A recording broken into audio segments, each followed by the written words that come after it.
I greet you in the name of He who loves us best, for it was in His love that He gave His only begotten Son, who gave His life for us. The first verse of the 133rd number of Psalms says, "Behold how good and how pleasant it is for brethren to dwell together in unity." As we gather tonight, I'm struck by the fact that it was 24 years ago, on the second Saturday morning in January 1987, that a group of men gathered at Good Shepherd Church of God in Christ to establish an alliance of the Churches of God in Christ in Saginaw County. At that time, we had 3 jurisdictions headquartered in Saginaw, and we found ourselves with major services going on at the same time. In addition to having programs and services at the same time, we were in the midst of some major political changes in our community, and we needed to come up with a way to act in concert to make sure that the needs of our congregations were being met.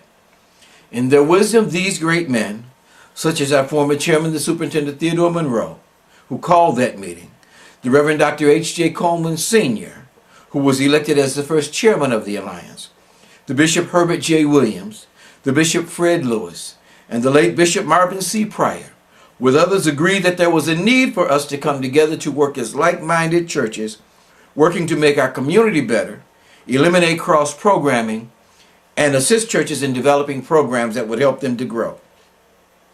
From that first meeting, a decision was made to establish this alliance. A committee was appointed to write bylaws, another committee established to discuss fellowship service, and a third committee was appointed to review how the alliance could become involved in local activities. The first set of bylaws was crafted and adopted in 1987. After much discussion, 2 standing fellowship services were approved by the alliance: Good Friday and Thanksgiving Day services.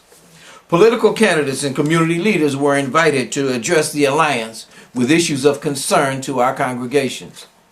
The growth and significance of the alliance was discovered several years later, when candidates for the office of the governor of the state of Michigan petitioned the alliance for the opportunity to address us and discuss their plans for the state of Michigan. We were able to eliminate and avoid some of the cross-programming, and at the same time schedule training sessions so that we could help our churches to become better fiduciaries and leaders in our community. Over the next 2 years, we will try to recreate the spirit of the beginning of the alliance. Our fellowship services will be built around our basic goals and objectives. Our meetings will have purpose.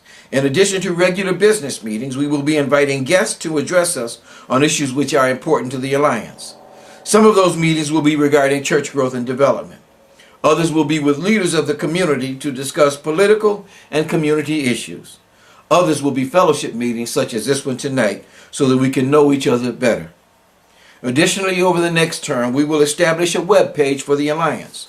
This web page will not only announce events of the Alliance, but will be a tool to allow those of us who don't have web pages to place our activities and announcements on the web. If you have a local church website, we're going to be asking that we can link to your website so that we can share the information of the Alliance to your audience. Finally, over the next year, we will begin to plan for the 25th anniversary celebration of this great organization. This celebration will allow us to remember and pay honor to those who assisted in the development of the organization and to honor our founders and our leaders. This will be a great celebration and will allow us to increase the amount that we're able to give in scholarships each year. I need your help. If you had not been active in the Alliance as a member, I need you. If you have clergy in your congregation who have not been active in the Alliance, we need them. If the Alliance has not been providing the services that you need, we need you. There's a new membership form at the table. I would ask that each of you take a few minutes to fill this form out and return it to us tonight. This will update the information we have on file for you and your church. We want the Alliance to meet your needs, but we have to know what your needs are in order to meet them.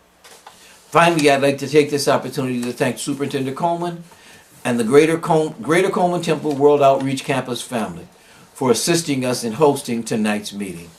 God bless you. Thank you.